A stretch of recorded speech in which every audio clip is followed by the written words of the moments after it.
अस्सलाम वालेकुम, कैसे हैं आप?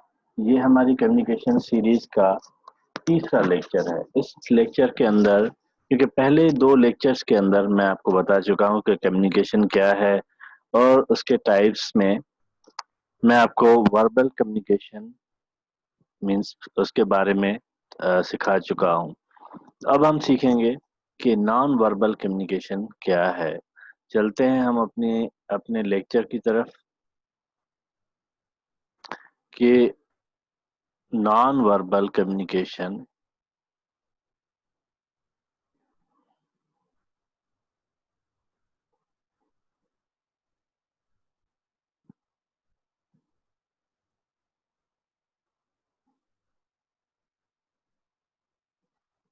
पहले हमने वर्बल कम्युनिकेशन किया। अब हम चलते हैं नॉन वर्बल कम्युनिकेशन की तरफ।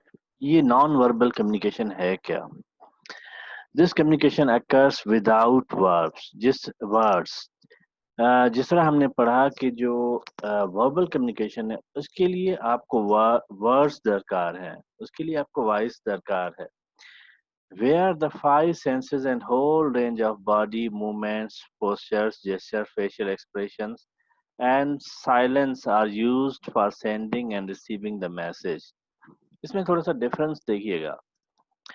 जो हमारा वर्बल कम्युनिकेशन था उसके अंदर हमें वर्ड्स चाहिए थे, लेकिन इसके अंदर हमें फाइव सेंसेस और आपकी बॉडी की जो मूवमेंट है वो चाहिए, आपके पोस्चर्स चाहिए, आपके जेस्चर्स चाहिए, फेशियल एक्सप्रेशंस चाहिए, और आपकी साइलेंस भी वो काउंट की जाती है as a non verbal communication के तौर पे।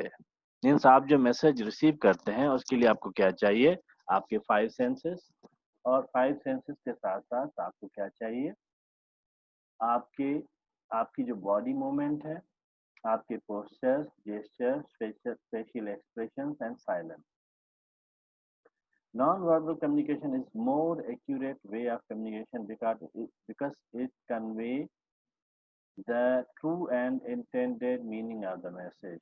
ये जो नॉन वर्बल है इसको कहा जाता है कि ये more accurate way of communication है, क्योंकि ये बिल्कुल ठीक या जो मीनिंग चाहते हैं मैसेज के अंदर वो कन्वे करता है। Non verbal communication through signs and symbols, non-verbal communication go without verbal communication. Verbal communication can't go without non-verbal communication. ये बात बड़ी ही मीन्स डिस्कस की जाती है कि जो नॉन वर्बल कम्युनिकेशन है उसको वर्ड्स की जरूरत नहीं है, मीन्स उसको वर्बल, लेकिन आपका जो वर्बल कम्युनिकेशन है वहां पे भी आपको नॉन वर्बल कम्युनिकेशन की कंटिन्यूअसली जरूरत पड़ती है। मींस जब आप वर्बल कम्युनिकेशन कर रहे होते हैं तो उस वक्त भी आपको नॉन वर्बल कम्युनिकेशन की जरूरत पड़ती है। जिस तरह से आप देखें यहाँ पे साइंस और कुछ सिंबल्स दिए गए हैं। प्राउड की साइन है, टायर्ड की साइन है, एंग्री है, थर्स्टी है, स्लीपी है, unhappy, made, scared, means different science है, आप देख सकते हैं। ये सारे फेशियल एक्सप्रेशंस हैं जिनके जरिए हम किसी को भी मीन्स देख के पहचान सकते हैं उसकी बॉडी लैंग्वेज के मैसेज जो आ रहा है उसकी बॉडी से, उसके फेशियल एक्सप्रेशन से, वो नॉन वर्बल कम्युनिकेशन है। Importance of non verbal communication, the way message is conveyed. Words जो आपका पूरा कम्युनिकेशन का जो मीन्स पैटर्न है उसके अंदर नॉन वर्बल कम्युनिकेशन की क्या इम्पोर्टेंस। जो आप वर्बल कम्युनिकेशन के जरिए वर्ड्स बोल रहे होते हैं वो सिर्फ 10% है, और जो आपकी बॉडी लैंग्वेज है वो 50% है, टोन ऑफ वॉइस 40%। आप इसी फिगर को देख के आप इसी चार्ट मीन्स चार्ट को देख के आप अंदाजा लगा सकते हैं कि आपकी जो बॉडी लैंग्वेज है या आप टोन ऑफ वॉइस जो है आपका उसकी कितनी इंपॉर्टेंस है, मीन्स आपका जो नॉन वर्बल कम्युनिकेशन उसकी कितनी इंपॉर्टेंस है। There are certain types of non verbal communication. Kinesics, body language, means ये कुछ टेक्निकल टर्म्स हैं नॉन वर्बल कम्युनिकेशन के जो टाइप्स हैं उसके।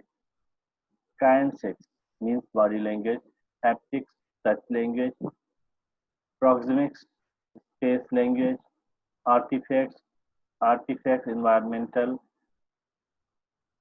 chronomics, time language, silence, sign, paralanguage, vocalic। ये कुछ टाइप्स हैं जिनको हम फिर डिटेल में डिस्कस करते हैं। काइनेसिक्स क्या है, बॉडी लैंग्वेज क्या है, उसके अंदर आ जाते हैं फेशियल एक्सप्रेशंस, आपका head, eye gaze, gesture, posture, shape of body, personal appearance, adornment. Facial expression ये आपके आप देख सकते हैं कि एक बच्चे के डिफरेंट फेशियल एक्सप्रेशन, वो हैप्पी है, सैड है, एंग्री है, या किसी और मूड के अंदर है, तो सारे उसके आप the face is the index of mind. क्या है आपकी जो आपका जो फेस है वो आपके माइंड का index. Think how much information can be conveyed with a smile or a frown. By facial expressions, we can show or we can understand happiness, sadness, anger, and fear, and much more.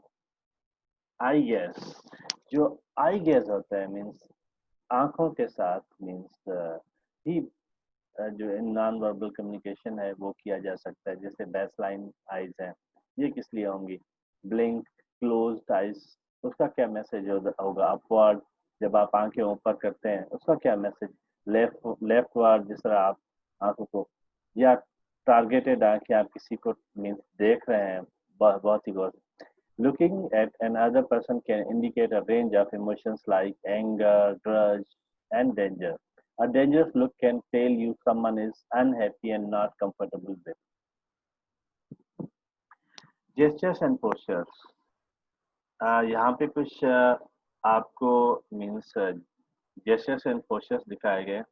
Steepling, self confidence means जो अगर आप हाथ इस तरह से करते हैं, it means कि आप सेल्फ कॉन्फिडेंस दिखा रहे हैं। अगर आप सॉरी आप हाथों को मल रहे हैं, इट मीन्स कि you are anxious and controlled. अगर आप अपना बार बार नोज टच करें, it means you are showing doubt on something. या फिर आप एल शेप ऐसे फिंगर को बनाते हैं, इट मीन्स आप क्रिटिकली आप किसी चीज को इवेल्युएट कर रहे हैं। या फिर आप माउथ को मीन्स ब्लॉक करते हैं, या it means resisting speech means आप अपने बात को रोक रहे हैं। Shape of body, shape of body भी एक किस्म का मैसेज है। मीन्स अगर आप देखें इन तस्वीरों में, आप देख के क्या अंदाजा लगा सकते हैं कि शेप ऑफ बॉडी भी एक किस्म का नॉन वर्बल कम्युनिकेशन है। पर्सनल अपीयरेंस, आप कैसे दिखते हैं, ये बड़ा इंपॉर्टेंट होता है। नॉन वर्बल कम्युनिकेशन के अंदर जो अपीयरेंस है can indicate our profession, it shows your nature, interest and your taste. It can also point out our religious and cultural values. जिस तरह की आपकी लुक है, आपने जिस तरह की ड्रेसिंग की हुई है, आपने जिस तरह का मीन्स आउटफिट पहना हुआ है, तो उससे अंदाजा लगाया जा सकता है। अगर कोई डॉक्टर है तो मीन्स उसको आप उसकी ड्रेसिंग से पहचान सकते हैं। अगर कोई इंजीनियर है और साइट पे काम कर रहा है, अगर कोई ऑफिस के अंदर है, अगर कोई रिलीजियसली मीन्स दाढ़ी रखी हुई है या उस तरह की ड्रेसिंग की हुई है, तो आप उसको देख के पहचान सकते हैं। इवन किस कल्चर के साथ उसका ताल्लुक है, उसने किस तरह की ड्रेसिंग की हुई है, तो सब चीज़ें आपकी पर्सनल अपीयरेंस, ये भी एक किस्म का नॉन वर्बल कम्युनिकेशन है जो मैसेज कन्वे कर देता है आपके सामने वाले को आप क्या है। हैप्टिक्स, टच लैंग्वेज, अगर आप देखें तो हैप्टिक्स जो है, students show that studies show that from a very early age we become sensitive to the specific qualities of touch rather than its mere presence or absence. Mothers are capable of eliciting specific behaviors from their infants using touch sticks, and Arnold 1998 की study है, touch can convey messages that are just as specific as those conveyed by other means such as facial expressions. आप किसी चीज को touch करके भी means अंदाजा लगा सकते हैं कि कोई चीज स्मूथ है, कोई चीज गर्म है, कोई चीज ठंडी है। ये हैप्टिक्स जो है ये किस्म की टच लैंग्वेज है। ये भी आती है नॉन वर्बल कम्युनिकेशन के अंदर। Proxemics, space language. To communicate while keeping distance is called proxemics. The amount of distance we need and the amount of space we perceive as belonging to us is influenced by the number of factors including social। अब देखें कि जब हम कोई बात कर रहे होते हैं, किससे हम जब किसी टीचर के साथ बात कर रहे हैं, तो हम किस तरह से बात करते हैं, कितना डिफरेंस मीन्स डिस्टेंस मेंटेन करेंगे, कितनी स्पेस छोड़ेंगे। अगर हम अपने पेरेंट्स के साथ बात कर रहे हैं, अपने सिबलिंग्स के साथ बात कर रहे हैं, तो कितनी हम कितना डिस्टेंस मेंटेन करेंगे। इसी तरह अगर हम किसी नेबर नेबर के साथ बात कर रहे हैं, तो हम किस तरह की स्पेस रखेंगे।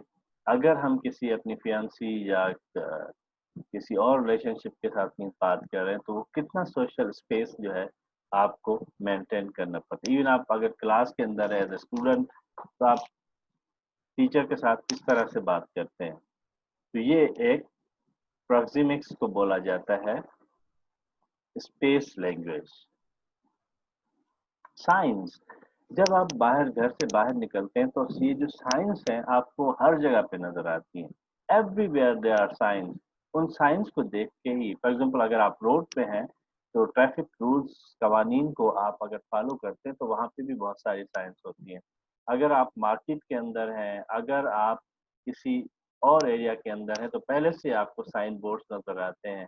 मीन्स उसको आप देख के ही पहचान सकते हैं कहाँ पे सिगरेट पीना है, कहाँ पे क्या करना है। मीन्स इस तरह की चीजें, सब चीजें, कहाँ पे कोई कैमरा लगा हुआ है, वो सारी चीजें इसके अंदर, ये साइंस है। इसको आप अंदाजा लगा सकते हैं कि इन साइंस भी एक किस्म का नॉन वर्बल कम्युनिकेशन है। Artifacts, environmental factors, appropriateness, climate, micro environments, scent, colour, lighting. जो हमारे इर्द गिर्द इन्वायरमेंट होता है, मीन्स फॉर एग्जाम्पल अगर बाहर धूप है, तो मीन्स वो अप्रोप्रिएट नहीं है। मीन्स वो इन्वायरमेंट जो क्लाइमेट है, मीन्स बाहर का, वो इर्द गिर्द सारी चीजें आप देखते हैं कि आपके मीन्स वो भी आपको, फॉर एग्जाम्पल अगर आप किसी पड़ोस में जाते हैं, तो वहाँ की सारी गटर लाइन्स टूटी फूटी हुई हैं, तो आप अंदाजा लगा सकते हैं वहाँ का। तो मीन्स जो कलर्स होते हैं वो, या लाइटिंग जो होती है, वो भी एक आर्टिफैक्ट होता है, एनवायरमेंटल फैक्टर्स होते हैं नॉन वर्बल कम्युनिकेशन के तौर पे जो देखे जा सकते हैं। Chronemics, time language. A call at 2 a.m. indicates some kind of emergency. You reached in a party and time shows you are punctual. Means ये जो टाइम लैंग्वेज है, मीन्स यहाँ पे दो एग्जांपल्स हैं, आप इनको देख के अंदाजा लगा सकते हैं कि जो टाइम की पंक्चुअलिटी है वो भी शो करती है कि इट मीन्स आपके वो भी एक नॉन वर्बल कम्युनिकेशन के अंदर आती है। साइलेंस, ये साइलेंस क्या है, थोड़ा सा अगर इसको आप देखें। allowing silence is in a conversation puts pressure on the other person। अगर आप शायद कोई और बोल रहे हैं, आप नहीं बोल रहे, तो दूसरे पे प्रेशर पड़ता है। Silence can indicate hostility, silence can indicate disagreement, silence can indicate profoundness such as horror, silence can indicate respect, silence can indicate contemplation, silence can be intentional rudeness, silence can be creation of listening space। तो ये कुछ मिसाल हैं silence के। Silence कौन सा non verbal means message convey करता है। Paralanguage vocalics, attributes of speaking which include the pitch, the tone, the volume, tempo, rhythm, articulation, resonance, nasality, and even the accent of the speaker, collectively known as the paralanguage। We can understand mood। ये आपके non verbal communication के साथ चलता है। And situation by paralanguage expressions, means आप जब बोल रहे होते हैं, तो आपका volume, tempo, rhythm, articulation, resonance, nasality and even accent of speaker collectively known, ये पैरालैंग्वेज को कहा जाता है। मेरे ख्याल में आज का हमारा जो टाइप्स ऑफ कम्युनिकेशन का लेक्चर यहाँ पे खत्म होता है। आपका बहुत शुक्रिया सुनने के लिए। मैं उम्मीद करता हूँ कि ये लेक्चर जो है आपके लिए बहुत फायदेमंद साबित